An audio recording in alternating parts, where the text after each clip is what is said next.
E a China está disposta a intermediar as negociações por um cessar-fogo entre Rússia e Ucrânia. Sobre isso, conversamos agora com o professor Marcos Vinícius Freitas, professor visitante da Universidade de Relações Exteriores da China.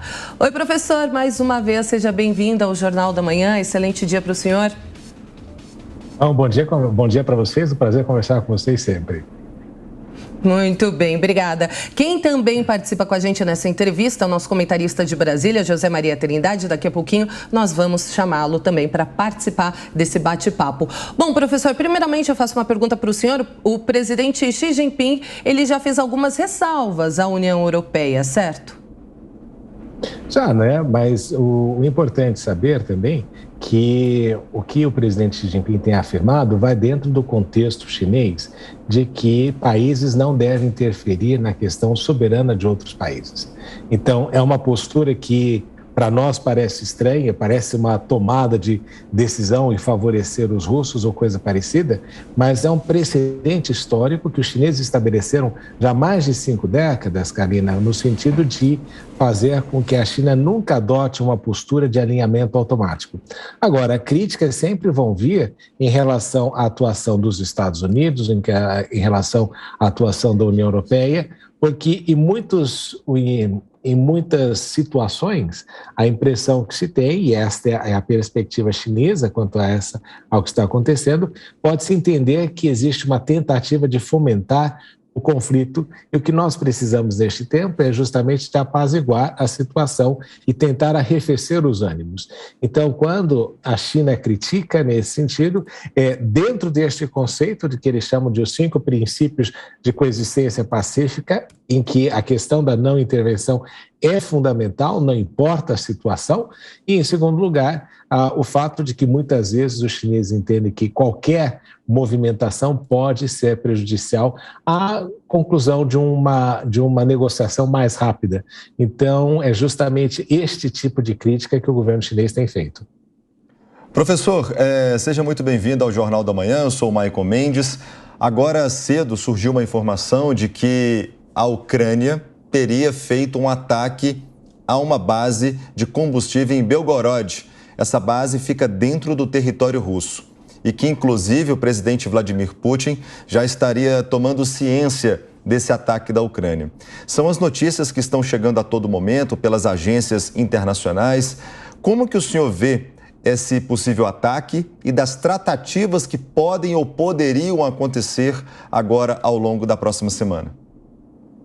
Eu vi a questão e até existe uma dúvida se de fato aconteceu, se foi fogo amigo, se não aconteceu. Ainda precisa ser resolvido esse aspecto, mas seria um ataque no território russo e aí você transforma toda a narrativa aí no sentido de que os russos estariam sofrendo uma agressão e isso poderia até justificar um acirramento da guerra.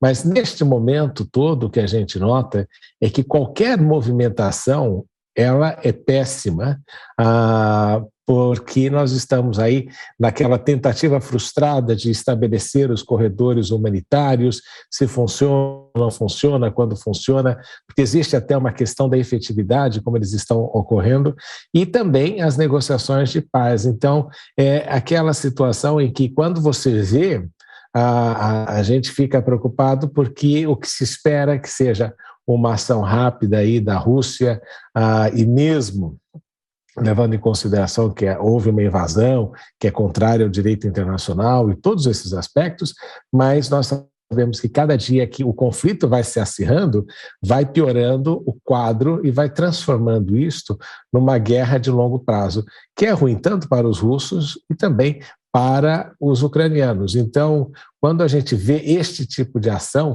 novamente, entendendo toda a questão da tragédia que tem acontecido na Ucrânia e que a Ucrânia teria aí o direito de contra-atacar, mesmo nesse sentido, tudo vai ficando muito mais obscuro com relação ao desfecho que você precisa ter para terminar esse conflito da maneira mais rápida possível. Bom, certamente. Professor Marcos Vinícius, a pergunta agora é de José Maria Trindade. Perfeito, Kalina e Maico. Professor, eu tenho observado aqui nas conversas de que a China é hoje a grande potência do mundo, ali rivalizando com os Estados Unidos, e muita gente acha que passou na frente. Não é uma potência militar, mas se transformou na grande potência.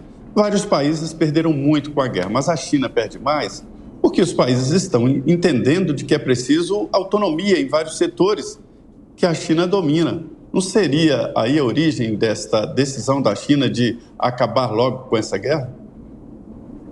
Veja, Zé Maria, todo esse processo de guerra está criando um problema econômico global, não é? Você vê aí o preço da gasolina subindo, o presidente dos Estados Unidos aí anunciando que vai tomar medidas no sentido de tentar conter a inflação e colocando a culpa no Putin, inclusive, né? Inclusive nessa situação toda, porque está dizendo que a inflação está alta nos Estados Unidos pelo fator Putin quando começou agora. Então a guerra está sendo a culpada, aí está virando a culpa de todas as coisas nesse sentido. Mas o que a gente nota, isso é verdade, a China tem uma trajetória nos últimos 40 anos, desde que ela começou o processo de reforma e abertura, de buscar um crescimento constante, de maneira que satisfaça e proporcione bem-estar à sua população. E tudo que vai contrariamente a isso, qualquer disrupção nesse sentido, é prejudicial à meta que foi estabelecida de que em 2049, quando a República Popular da China completar 100 anos, que eles tenham aí uma renda per capita de 20, 25 mil dólares, que é um objetivo importante para a liderança do governo chinês, no sentido de entregar uma melhoria na qualidade de vida dos seus cidadãos. E o que aconteceu aí, nós temos a olhos vistos o impacto de toda essa política chinesa nos últimos anos, refletindo positivamente para a população. Agora, obviamente, que os chineses fizeram duas coisas que a gente sempre esquece de comentar. Os chineses absorveram a poluição global, né?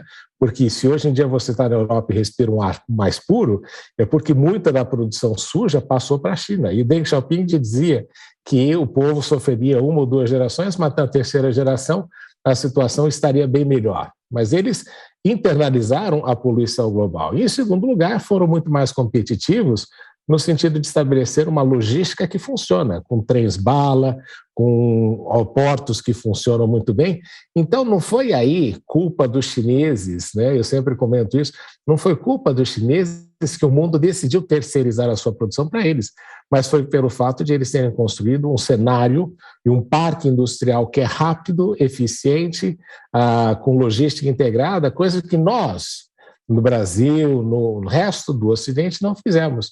Então, muitas vezes, quando a gente começa a criticar os chineses, nós não levamos em conta de que muito disso aconteceu por uma acomodação do Ocidente. Não é? É só você lembrar, Zé Maria, da questão das máscaras, né? Impressionante que no Brasil a gente não tinha produção de máscaras.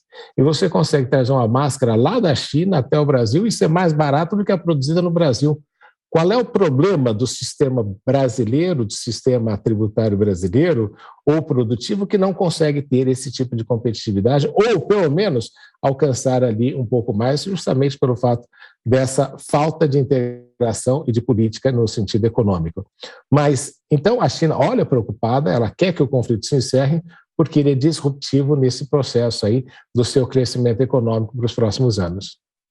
Agora, professora, no começo da entrevista, Michael Mendes citou esse suposto ataque da Ucrânia contra a Rússia, o que pode, inclusive, atrapalhar aí as negociações. Mas um movimento que a gente tem observado também na Ucrânia é de recuo de tropas russas lá do território ucraniano. Eu gostaria de entender do senhor se esse recuo, como que ele pode ser interpretado? Seria uma fragilidade da Rússia ou não? Seria ali mais um gesto diplomático? Você tem esse aspecto, né, Kalina, de que quando você dá um passo atrás, você tenta aí dizer que está facilitando o processo de negociação. Mas veja só, vamos pensar aí qual é a estratégia russa. Se a estratégia russa era criar na Ucrânia, não anexação, porque isso eles não fizeram, né? A gente acreditava no início que poderia ser uma estratégia russa simplesmente anexar a Ucrânia e transformá-la em parte do seu território, que não aconteceu. Então, o que a Ucrânia fez, o que os russos fizeram foi dominar e garantir territórios que lhe facilitem acesso ao mar. Então, o que eles estão fazendo neste sentido é pegar ali a Crimeia, pegar Mariupol e pegar outros lugares em que deem, primeiro, para a Rússia acesso ali ao Mar Negro e, por consequência, ao Mar Mediterrâneo, porque é essencial ali para todo o processo de desenvolvimento econômico e estratégico da Rússia, e eles estão fazendo isso e deixando para a Ucrânia somente a Odessa e pouquíssimas possibilidades, basicamente trancafiando o país e deixando ele sem um acesso muito grande ao mar.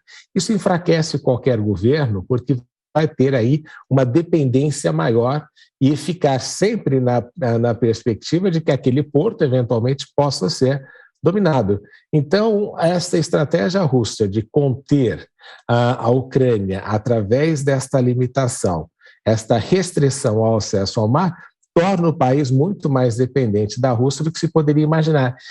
Então, até a invasão de Kiev passa a não ter sentido, porque como ele não pretende a anexação do país, dominar a capital, que seria importante num contexto de uma invasão e de você querer controlar tudo, passa a ser secundário, uma vez assegurado de que todo e qualquer governo que a partir de hoje vier na Ucrânia terá de ter uma relação muito próxima com a Rússia, justamente por esta transformação geográfica que essa ação militar russa está operando no país. É por essa razão que eles estão recuando, justamente para assegurar aquilo que foi conquistado.